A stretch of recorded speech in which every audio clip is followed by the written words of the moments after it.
What's up, everybody? It's your boy, Crafted Cuts. Just wanted to tell you a little bit of my story and how I became a barber. For a lot of you that don't know, it was 2020 and everybody knows that COVID hit and everything shut down. Couldn't go anywhere. Just everybody kind of just stuck in the house. And so I was just like, man, for me, hair was grown out, beard was grown out. And I'm like, man, I cannot look like this. And so we had a walls home kit at the house. And so got that with the color coded guards and just slapped it on and just kind of gave myself an even all over and lined me up and called it a day, and it was cool. And so I'm like, man, that was kind of a cool experience. I loved, kind of the process of cutting my own hair. And so what happened was I started watching YouTube on how to fade. A few dudes that I learned how to fade from, one's Chris Bazio and Dre Clipperhands. Those were the two dudes that I watched in that time to really learn how to fade. And one thing I learned is it's good to watch at least one person and get a system down instead of watching 20 different barbers and you're just kind of all over the place. And so what happened from there is then I started fading myself, giving myself a taper and a back tape. It looked decent, and so friends started to kind of get the traction of, hey, I was cutting my own hair. And then when they saw me, it looked okay to them. And so they was like, hey, can you cut my hair? And one thing they didn't know is I still was learning. So, I would be cutting somebody and then have AirPod in my ear and then YouTube in the background. And anytime I would pause, like I was brushing off my clippers, but really I'm still learning how to fade.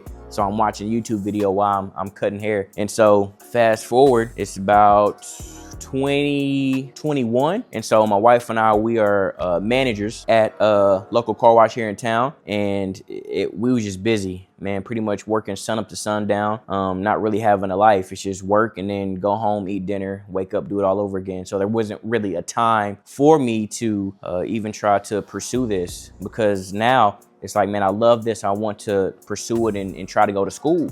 There was really no option for me to go to school at the time because the crew that we had at this job, we were still trying to hire people and build a stronger team. So that way I potentially could take a step back and decrease in my hours so I could go to barber school. Started cutting in 2020, 2021, trying to look at barber schools and not really being able to go to barber school. Then 2022, I was able to start, I think it was March in 2022, I want to say. Yeah, March 2022.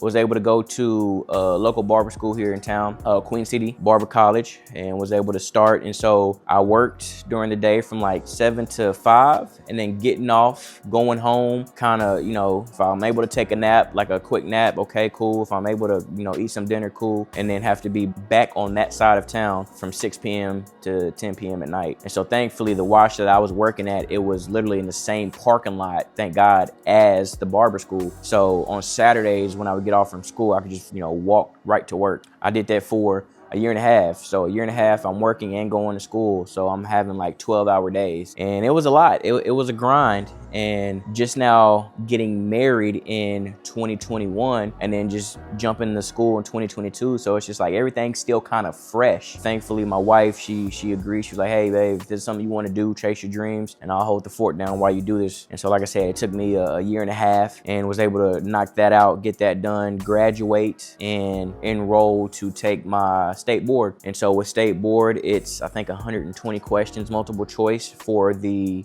theory. And so that's everything that we go over in school through the book.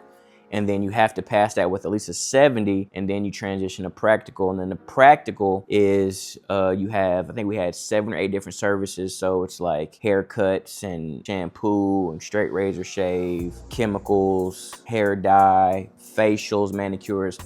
A lot of that stuff you would think us as barbers would know how to do, like as far as facial and manicures, but we have to do a basic one of those. We learned a lot, man. So able to pass theory and then pass the practical, and then being the shop I'm in today, Union Street Barbers. I'm going on, it'll be 3 years in September of this year, September 2026, it'll be 3 years. I was on the back end of school and my buddy, Joe, he knew one of the barbers here, and he was able to kind of put a bug in his ear to say, hey, I got a buddy that's about to graduate barber college. I think you should look at his work. And so by then I already had my Instagram up and pretty much taking pictures and videos. So he saw my work and he ended up reaching out to me and, you know, had some lunches here and there and to get to know me and set expectations on if they were to hire me. After that, you know, it was history, man. So like I said, been here almost 3 years and it's been one of the greatest decisions of my life, being a barber. You're able to meet a lot of people, make great relationships, be in control of your schedule. And I'm huge on that. You know, I'm a huge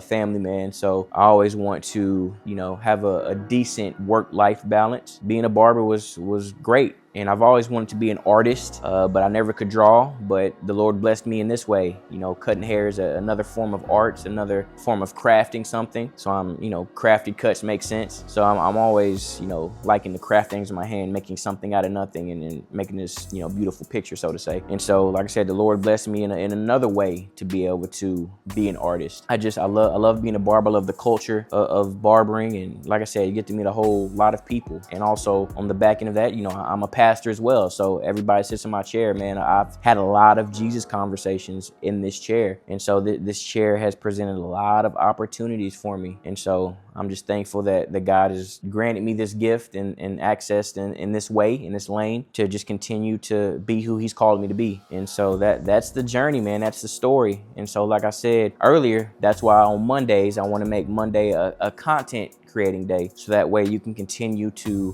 track the process and enjoy this journey, and hopefully you are blessed by every crafted experience. Many more videos like this to come, man. So if you like it, like, comment, subscribe, all the glitz and glamour. Just like I said, I want to bring you on this journey with me. Hopefully you enjoyed this video and getting to know the journey of how it all kicked off and how it started. And so like I said, more videos like this to come. Thank y'all so much for listening, for tuning in. We'll see y'all next time.